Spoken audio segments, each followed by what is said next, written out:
This tutorial is all about one of the most important lessons in watercolour. So, shall we get started? I'm just going to use two colours, Ultramarine and Burnt Sienna. So I've mixed the Ultramarine on its own, and I'm using a bit of the Burnt Sienna now and adding a pinch of Ultramarine to make a sort of blue-grey colour. I'm going to make a warm grey now using the Burnt Sienna with a pinch of Ultramarine. I'm also going to have the Burnt Sienna on its own. I'm wetting the paper with a large flat brush, and it's just clean water. I'm using cold pressed paper. I've started out with the Ultramarine. I'm just painting a sky from my imagination. This whole picture is from my imagination. So it's to take the pressure off, really. So even if you paint something completely abstract, I'd like you to have a go at this. So start off painting wet in wet. So your brush is as wet as the paper. You can tilt and the paint moves quite easily, and I'm also collecting puddles. So that's where we start off in watercolour. I'm still painting wet on wet here with that sort of warmish grey colour. That was the Burnt Sienna with a pinch of Ultramarine.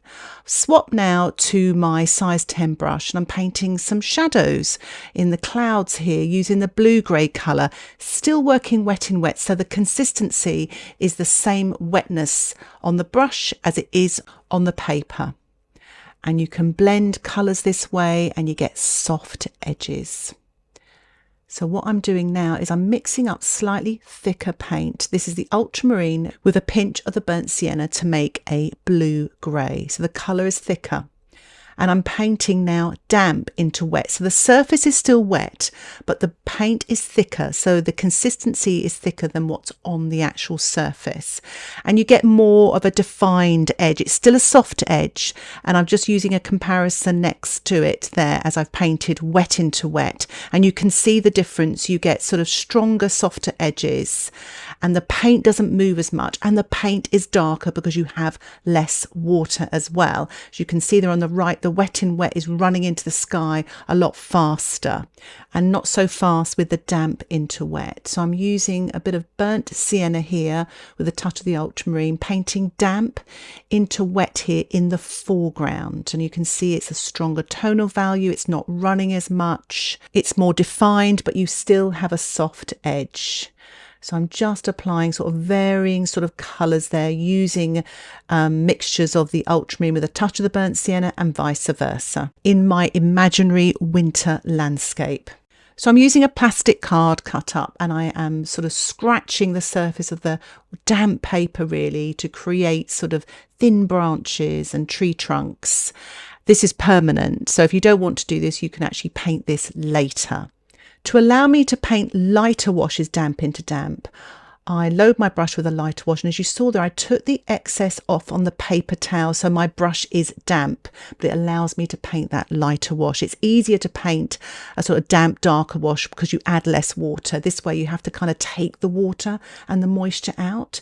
I'm just checking now how wet the surface is on the paper, and as you can see there, there is a shine there, but it's not too wet.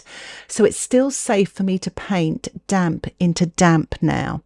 So I mustn't put any wet paint into the wash because you may get cauliflowers or blooms. As you saw there, I mixed up tube paint here that was quite thick, literally straight from the tube, and the dampness in the paper dilutes it slightly. And you can see there you get more definition, more defined, softer edges and darker tonal values.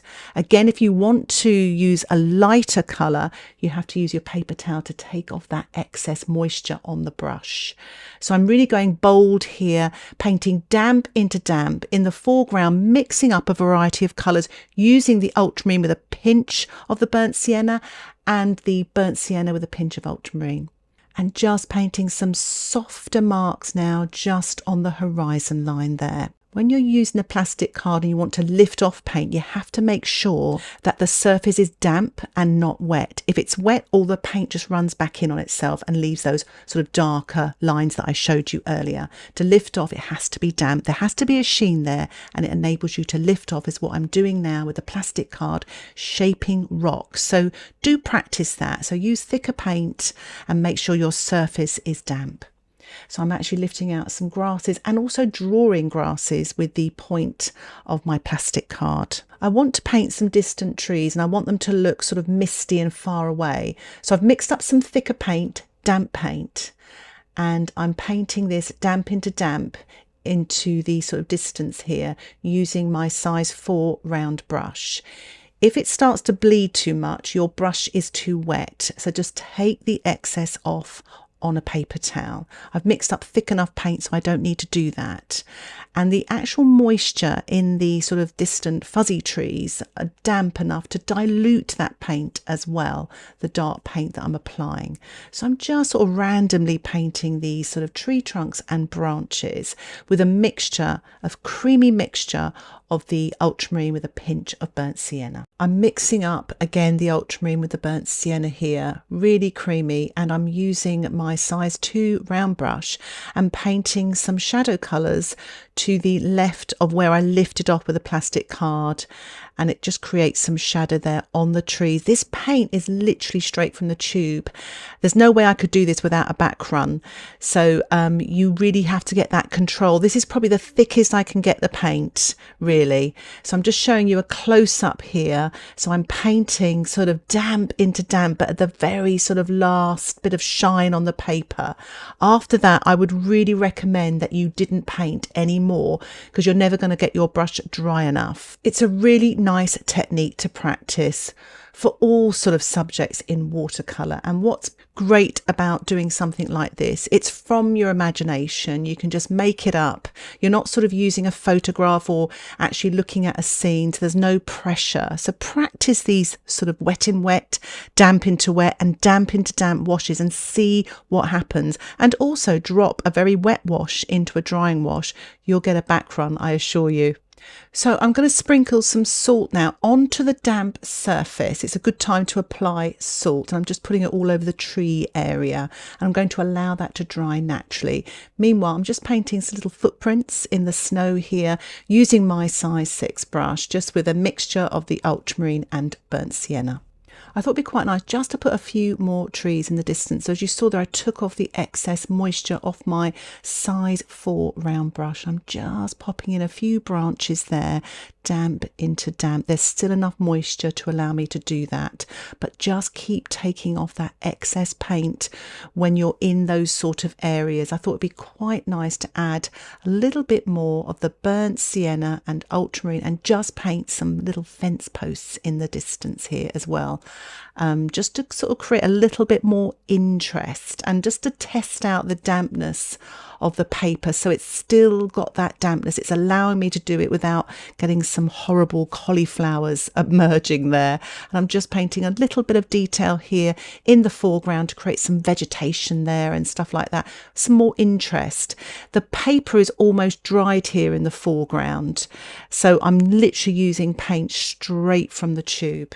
And it's dried off so much here, I'm almost getting a dry brush effect that you get when you're working on dried paper as well. So that really tells me the paper's drying now, so I have to be very careful. So I'm just applying literally almost a dry brush effect here, just on the sort of fence line, the horizon line there, just to create some shadows there, just underneath those posts. Again, taking off any sort of moisture off my brush there with the paper towel, and I'm just sort of painting in a few more branches, working damp into damp.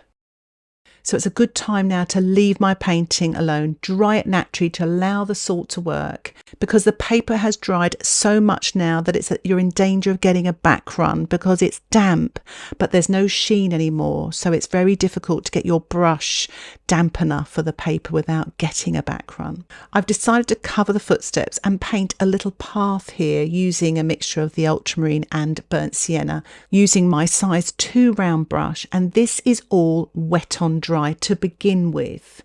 And I'm just adding a few little grasses along this little path as well, coming out and growing out of the snow there.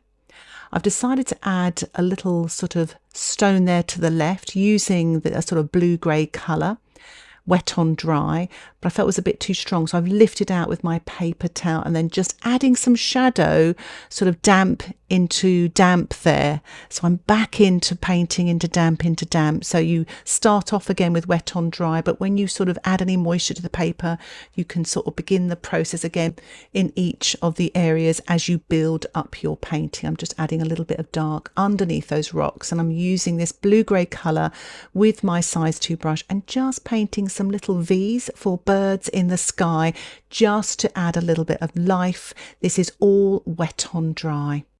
I'm just diluting the path here to the right, just softening it, just blending with a clean, damp brush, fading that path away as it goes towards the horizon. I'm going to let my painting dry once more. Once the painting is dry, I'm mixing up some ultramarine with a touch of the burnt sienna. As you saw there, I took the excess paint off on the paper towel and I'm painting a dry brush stroke here. So there's very little paint on my brush and the surface of the painting is dry. You get these lovely textures, as you can see here. You can almost see the texture and surface of the paper. And just painting some little grasses again, coming through the snow there, wet on dry. And I'm mixing up a puddle of the sort of starting off with the burnt sienna, adding the ultramarine and spattering this wet on dry in the foreground just to finish off this stage and allow my painting to dry once more. So I'm just rubbing off all the salt as well. I forgot to do that earlier. It does come off nicely using a paper towel. And to finish off this stage, I'm spattering with some white gouache. You can use white watercolour or even white acrylic paint. So I've diluted it a little and I'm using my size 10 brush. And what I'm doing now is I'm using my size 4 brush with some of the gouache. I'm just sort of painting some white on the branches, on top of the fence post there, just to have a sort of fallen snow look there, making it look very sort of wintry and almost sort of Christmassy as well. White gouache is quite opaque and it can cover a lot of sort of mistakes maybe, and I felt there wasn't enough snow here in the foreground, so I'm just applying the white gouache wet on dry just to cover up some of that grey there, add a little bit more snow to make it look even more wintry. And I'm still using my size 4 round brush. And to stop myself from overworking this painting, I'm just going to give one last little spatter in the foreground and on the trees to finish off this stage. And I'm going to allow my painting to dry once more. So what I'm doing now is I'm using a mount and I'm cutting it into 2 pieces. So you've got 2 L's and I'm just sort of making sure, sometimes if I put that round the painting, you can see if you need to do any more to your painting, or if you're not sure about the painting, you can sort of crop it as well with the 2 L's, making it smaller or finding a sort of a magical sort of picture within a picture. Sometimes you may have made a mistake somewhere and you can still rescue your painting that way. That looks quite nice. And so does that. But I'm quite pleased with the larger picture as well. But it's just to give you an idea, all is not lost. So do get hold of a mount or even just use white card and cut it into 2 L shapes to help you with this process. It's also really helpful to see if you need to do any more to your painting. And I've decided to add some people to my picture. So I want to show you how to paint little people in a watercolour. A little quick lesson for you. So I've enlarged the person to really show you what I'm doing. So just paint an arched window and block it in with some colour. And then just paint sort of 2 lines coming down from that arched window, one longer than the other.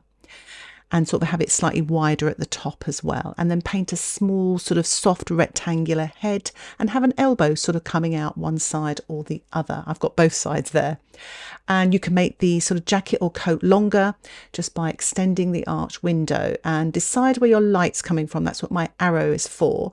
So the light's coming from the right, so the shadows are on the left. So I've mixed up some dark shadow colour here. That's the ultramarine with a touch of burnt sienna, and that is damp into damp, so the paint's not moving too much. And I'm painting all the shadows on the left hand side and on the ground beneath the person to ground them so they don't look like they're floating. So here's the small version that you'll be using in the painting. So arch window, I've made it a bit longer so they look like they're wearing a coat. 2 sort of sticks coming from the arch window, one shorter than the other, and a tiny head, elbow coming out to the left there, and a bit of cast shadow. And I am taking all the excess water off my brush and lifting off with the brush. It soaks up the paint to lift off some light on the right hand side, making the left hand side look darker. So I'm going to do this in my painting. So I've painted the arch window, the two sort of sticks for legs there, one that's shorter than the other, and a bit of cast shadow. As you see, I've actually painted a very small head as well, and I've got a bit of counter change going on there. Dark trousers, lighter coat works quite well as well. So I'm painting a companion here, small head, arch window, sticks for legs, one shorter than the other, and some shadow. And I've decided to give them both a red scarf using some cadmium red, wet on dry there, to make it look Christmassy, but also to make them stand out like they're the stars of the show. They're my focal point. And here's a close-up of this couple.